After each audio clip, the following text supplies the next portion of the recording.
Soyez les bienvenus, on se retrouve aujourd'hui pour une vidéo consacrée au bilan de la 3e édition du festival Cinéma Interdit, ayant eu lieu du 6 au 9 juin 2025.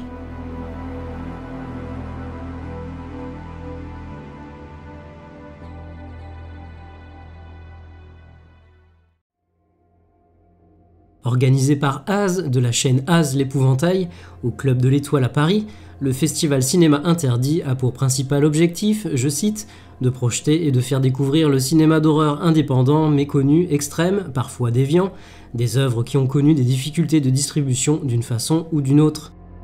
Des longs métrages présentés pour certains en première française, internationale ou mondiale, et qui ne seront sans doute jamais plus projetés sur grand écran en France, voire même en Europe.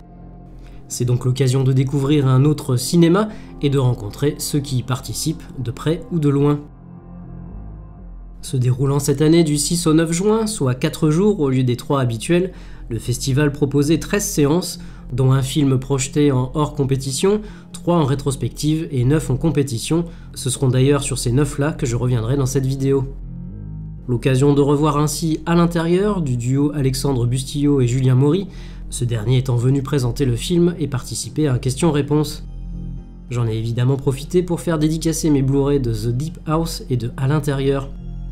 Rétrospective toujours, nous avons eu droit également à la projection de Tous les dieux du ciel du réalisateur Quarks, présent pour introduire le film et nous en dire quelques mots après la séance. Quarks, à qui j'ai aussi fait dédicacer mes exemplaires de Tous les dieux du ciel et de Pandemonium, film dont je vous ai parlé sur la chaîne. Un réalisateur dont j'apprécie le travail et qu'on retrouvait cette année au sein du jury et plus précisément à sa présidence, aux côtés de Amélie Lopez, programmatrice du festival On vous ment à Lyon et chroniqueuse dans le podcast Jumpscare, Paul-Élie Schumann de chez Sens Critique, Frédéric Burlet, président de l'association 7e Argue et organisateur de l'ARFF à Namur, et enfin Violaine de Charnage, écrivain et romancière spécialisée dans l'horreur. J'en profite pour saluer toutes les personnes que j'ai eu la chance de croiser, et plus particulièrement celles avec qui j'ai pu échanger quelques mots, de Laïd à Az bien sûr, en passant par Anouk de la chaîne La Chambre Froide, Quarks, Violaine, Jonathan Asia que j'ai enfin pu rencontrer IRL, Mathieu, un habitué de Gérard May qui se reconnaîtra sans doute, et j'en oublie certainement. Trêve de bavardage, place maintenant au film présenté en compétition.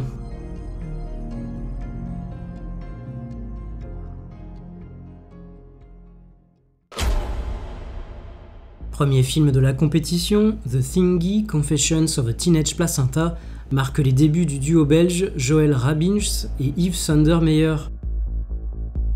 Prenant place dans un monde pour le moins tordu, nous y découvrons le personnage de Marianne qui, après une surconsommation de stéroïdes, donne naissance à un enfant plutôt inhabituel. Bien que l'enfant soit mort-né, la vie trouve son chemin à travers le placenta. Marianne décide d'élever son placenta comme un être humain normal, sous la forme d'un jeune homme nommé Luc. Derrière sa façade monstrueuse se révèle une personne intelligente, pleine d'esprit et sensible. Luc lutte pour sa place dans un monde d'ivrognes, de drogués, de prostituées et de culturistes, un monde fou qui le traite comme un monstre. Alors que cette société hostile le pousse vers le bord du gouffre, Luc doit choisir entre s'accrocher à ses idéaux de douceur ou devenir le soldat impitoyable que sa mère a toujours voulu qu'il soit. Tradition oblige, c'est donc un film belge qui nous est proposé en ouverture de la compétition avec The Thingy, distribué à l'international par le célèbre studio de la Trauma. Un film qui, pour reprendre les mots de l'ami Laïd, fait se rencontrer l'univers de Basket Case et le cinéma des frères Dardenne. Pas forcément très surprenant dans ce qu'il raconte, le film se montre plus original dans son univers artificiel et trash, et surtout son personnage principal, une créature improbable, un miracle de la vie, confronté au harcèlement et à la découverte du sexe opposé. Dommage d'ailleurs que les effets spéciaux concernant ce fameux placenta ne soient pas plus aboutis, tout comme j'aurais aimé une narration un peu mieux maîtrisée. Un feel-bad movie qui reste malgré tout une curiosité à découvrir.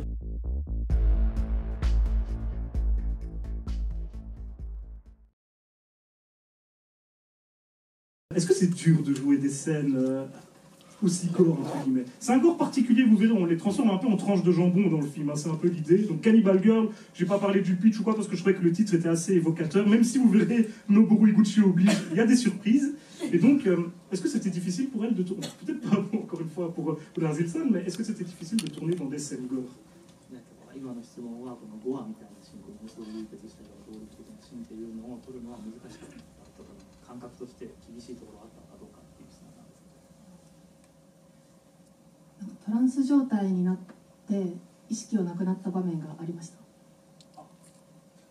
Hâte d'entendre la réponse. Pendant le tournage, effectivement, elle a entré dans la zone et elle s'est évanouie. Elle s'est évanouie. Donc effectivement, c'est dégueu. Ne partez pas.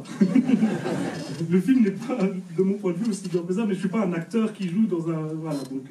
mais c'est intéressant de savoir ça. 自分の顔が崩れるシーンがあって、カメラに映った自分の顔を見て笑いすぎて NG を出してしまって疲れました。Ce qu'elle a dit, c'est qu'il y a une scène où son visage se détruit, ça devient un peu démorphé, on dit comme ça, démorphé. Okay. Ouais. Décomposé, j'imagine. Ah oui, décomposé, ouais. Et donc elle s'est mise, elle a ri. C'était marrant. Donc elle a un peu trop ri. Et donc c'est pour ça que le réalisateur a dit c'est non, il faut retourner. Et donc c'est pour ça qu'elle était un peu fatiguée pendant le tournage. Elle avait dû refaire tout ça. Après le film, en plus du vote du public, on vous propose un sondage sur laquelle vous fait le plus peur entre les deux. Deuxième film en compétition et présenté en première mondiale, rien que ça, Cannibal Girl du japonais Noboru Higuchi, à qui l'on doit notamment Machine Girl, Robo Geisha, Zombie Ass ou bien encore Dead Sushi. Avec un tel pédigré, autant dire qu'on s'attendait à peu près à tout avec ce Cannibal Girl, relatant l'amitié de deux jeunes filles souffrant du même mal, à savoir une difficulté à s'alimenter. Entre envie irrépressible de chair humaine et réincarnation, j'aurais aimé pour ma part que le réalisateur pousse un peu plus loin le délire et surtout qu'il aille plus loin dans le gore, certaines scènes clés souffrant de longueur à cause d'effets pratiques trop limités. Reste un humour tout particulier, souvent au ras des toilettes, et surtout les prestations particulièrement habitées des deux actrices principales, Kokoro Tachibana et Brazil, présentes tout au long de cette édition. Un film qui m'a, malgré sa thématique, laissé un peu sur ma faim, mais récompensé toutefois du prix du public ex aequo, ainsi que du prix du film le plus fou décerné par le jury.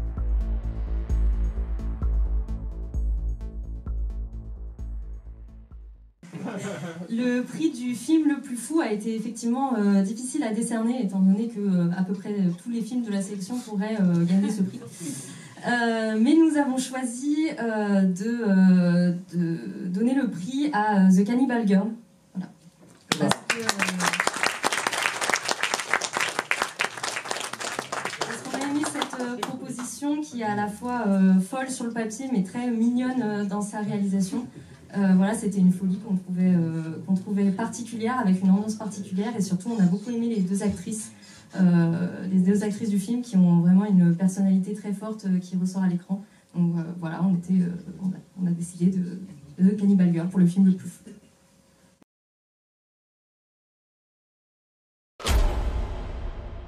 Japon toujours, avec Deleted, nouveau film de Seiji Shiba, présenté ici en première internationale. Le long métrage met en scène une assistante monteuse et un assistant producteur. Alors qu'ils sont en train de visualiser les rushs du projet sur lequel ils travaillent, ils découvrent un fantôme mystérieux en arrière-plan de certaines images. Alors qu'ils tentent de faire du tri pour ne conserver que les éléments exploitables, d'étranges événements vont alors survenir autour d'eux. Doté d'un micro-budget pour un long métrage ne dépassant pas les 60 minutes, Deleted s'inscrit pleinement dans la veine de la J-horror. Peu surprenant dans son déroulé, très scolaire dans sa narration et ses dialogues, le film offre heureusement un climax réussi quand se révèle pleinement sa créature. Une scène qui avait d'ailleurs convaincu Az de sélectionner l'œuvre pour le festival.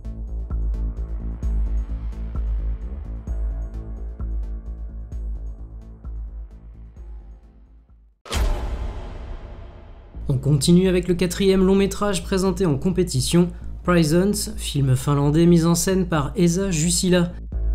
Une œuvre précédée d'une sacrée réputation, Prisons étant considéré et ou vendu comme le film finlandais le plus sanglant jamais réalisé. Mélange d'action et d'horreur extrême, le long métrage de Jussila nous embarque ainsi au cœur d'une demeure ultra sécurisée tenue par la pègre, un lieu servant de point de rencontre pour tout un tas d'activités illégales. Alors que Jua, tout juste sorti de prison, y passe sa soirée en tant que videur fraîchement embauché, un groupe d'assassins impitoyables assiège le bâtiment. Face à la détermination de leurs adversaires, les criminels présents à l'intérieur vont devoir se serrer les coudes pour survivre. Occupant un nombre impressionnant de postes à la fois, de metteur en scène bien sûr, à monteur, en passant par chef opérateur, co-scénariste et j'en passe, Esa Jussila offre avec Presence son film le plus ambitieux, même si les moyens restent globalement très limités. Ce qui est d'autant plus remarquable que le long métrage se démarque notamment par sa maîtrise technique globale.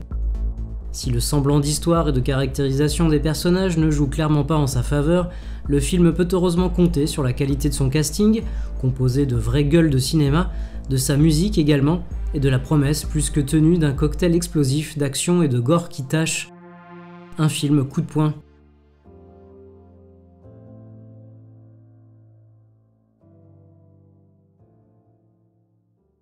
Le film est particulier, je fais des choses particulières. Vous allez peut-être vous embêter un peu, c'est lent.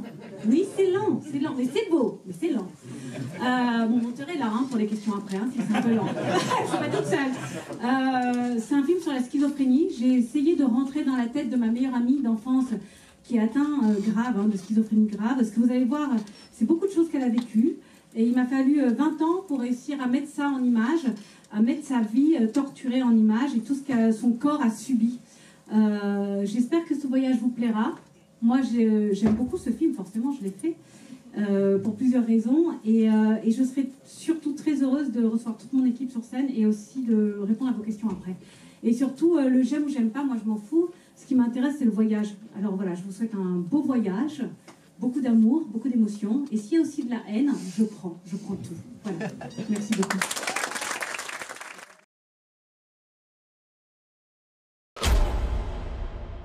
Cinquième long métrage de la compétition, Scarlet Blue, film français réalisé par Aurélia Mangin et dans lequel nous suivons le personnage d'Alter, 40 ans, souffrant de dépression, de schizophrénie et, comme si ça n'était déjà pas suffisant, d'un manque de communication avec sa mère. Après une tentative de suicide, Alter décide de consulter un guérisseur, lequel vit isolé dans une grotte et pratique l'hypnose mystique. Ces méthodes, pour le moins singulières, semblent efficaces puisqu'il parvient séance après séance à s'infiltrer plus profondément dans l'inconscient d'Alter. Lui confiant un appareil Polaroid pour prendre des photos avant et après chaque crise, il espère ainsi l'aider à reconstituer le puzzle de ses pertes de mémoire. Entre pratiques thérapeutiques peu conventionnelles, secrets de famille bien enfouis, rencontres étranges et incandescentes, et personnalités scindées en deux, Aurélia Mangin aborde des thématiques très personnelles et difficiles, le tout superbement mis en image, le film comptant bon nombre de visions marquantes aux couleurs chargées de symbolisme.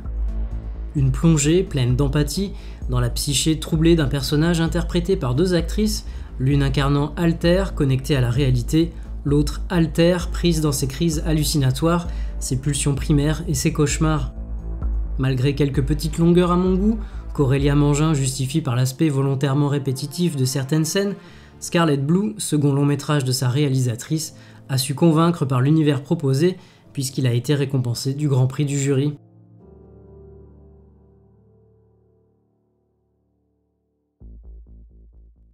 Roulement de tambour pour du coup le Grand Prix du jury. Donc voilà, le Grand Prix du jury. Alors c'est vraiment je suis très heureux de pouvoir remettre ce prix ce soir parce que c'est un film qui nous a tous beaucoup touchés, moi particulièrement, j'ai adoré ce film et je pense que la personne qui a réalisé ce film, je pense, le mérite amplement. Donc trêve de suspense, voilà, le Grand Prix du jury est attribué à Aurélia Mangin, Scarlet Blue.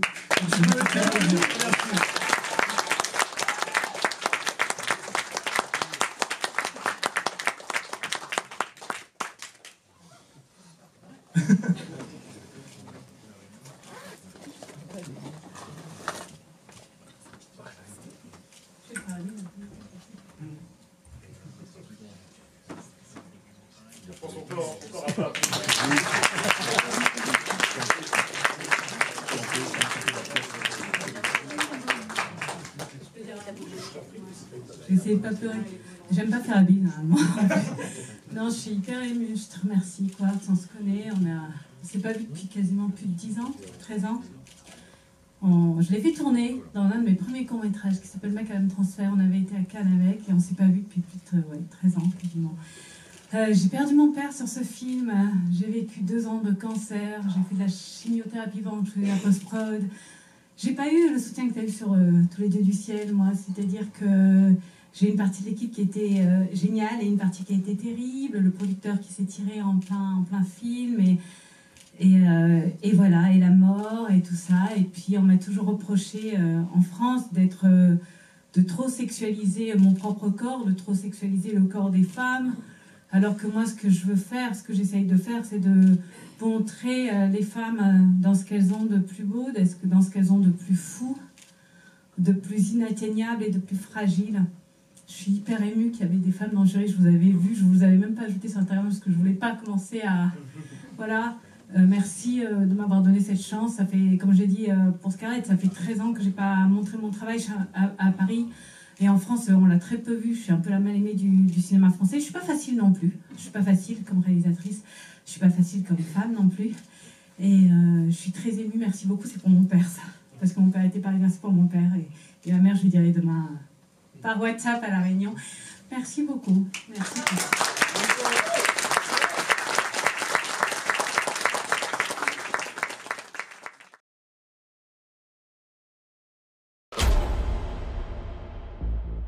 Sixième long métrage présenté en compétition, Mukuro Trilogy, film japonais de Katsumi Sasaki. Une première française pour ce qui est une anthologie de 3 courts-métrages ayant pour thème la vengeance, et plus exactement une vengeance extrêmement violente. Le premier segment met ainsi en scène 2 hommes ramenant des cadavres chez l'un d'entre eux afin que sa petite amie, visiblement retenue contre son gré et traumatisée, les découpe et les fasse disparaître dans les toilettes. Dans le second, une famille convaincue que leur fille est possédée par un démon fait appel à un exorciste gourou afin de pratiquer un rituel de démembrement. Enfin, dans le troisième segment, une mère et sa fille se retrouvent prisonnières d'individus prêts à les réduire en esclaves et à abuser d'elles. Vous l'aurez compris, l'atmosphère de cette trilogie ne respire pas vraiment le bonheur, la famille et le couple se retrouvant franchement mis à mal. Mais ce sont surtout les corps qui prennent le plus cher, les atrocités commises à l'écran étant pour le réalisateur l'occasion de dénoncer la violence de son pays et l'impuissance des autorités, tout en offrant aux victimes la possibilité d'exprimer leur rage face à l'inaction du pouvoir. Si le troisième segment, Just Like a Mother, apparaît comme le plus abouti, techniquement comme narrativement, le premier, Apartment Inferno, est sans doute le plus dérangeant, son absence de contexte et son caractère resserré lui conférant plus d'impact.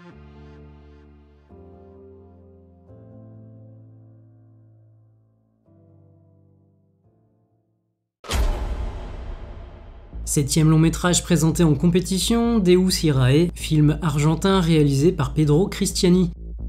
Une première française pour ce film qui nous fait suivre le personnage du père Ravière, lequel vit une existence fracturée. D'un côté, il aide des familles dont l'un des membres semble sous l'emprise d'un sort, et de l'autre, il fait partie d'un trio de prêtres excommuniés qui traquent les possédés. Ils exorcisent à leur façon, avec des bibles, du feu et des fusils à pompe.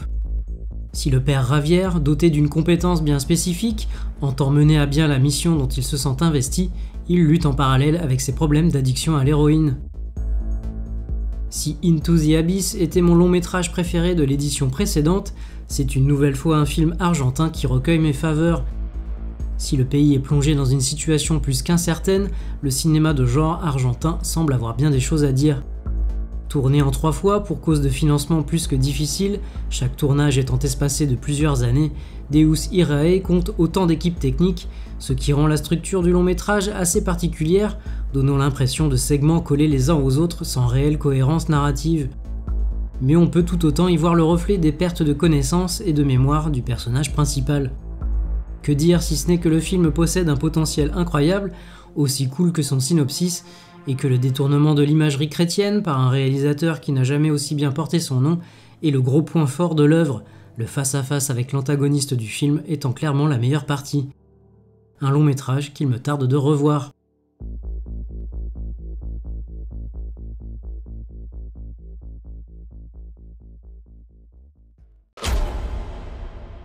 Huitième long métrage présenté en compétition et en première française lui aussi, Muerta Morphosis, film mexicain de Lex Ortega.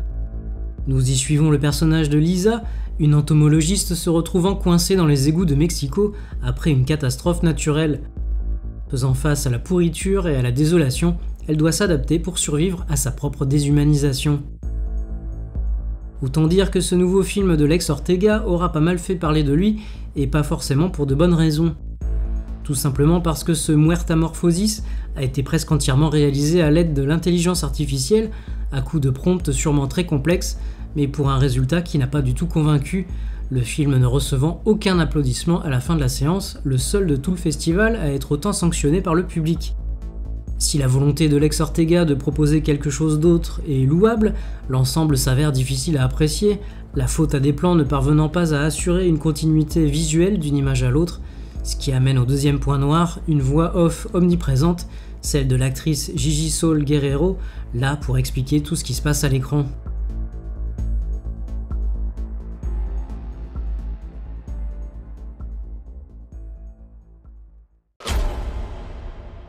Neuvième et dernier long métrage présenté en compétition, Sayara, film turc réalisé par Can Evrenol, à qui l'on doit notamment le très bon Baskin, et qui va s'atteler bientôt au remake de The Coffee Table, sorti en France sous le titre Accident domestique, dont je vous ai parlé sur la chaîne il y a quelques semaines. Dans Sayara, nous suivons le personnage éponyme, femme de ménage dans une salle de sport à Istanbul.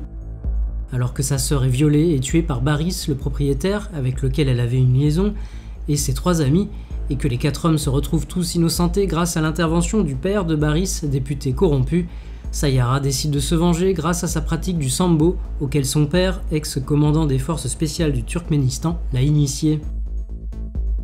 Et c'est donc une chasse à l'homme que nous propose le réalisateur Can Evrenol à travers la soif de vengeance qui anime notre personnage principal, féminin. Une originalité qui ne retire en rien le caractère ultra-violent du film, passé une exposition un peu longuette je trouve.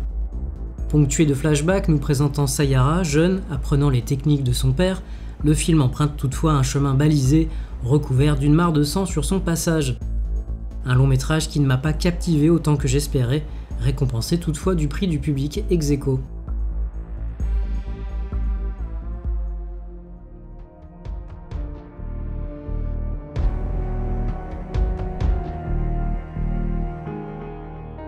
Voilà, ce sera tout pour ce bilan de la 3e édition de Cinéma Interdit. J'espère vous avoir donné envie à la fois de découvrir certains films et de vous rendre au festival l'année prochaine. Encore un grand merci à Az, à toute l'équipe et à toutes celles et tous ceux que j'ai pu croiser.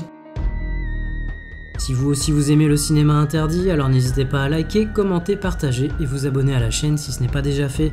On se retrouve prochainement pour une nouvelle vidéo. Salut!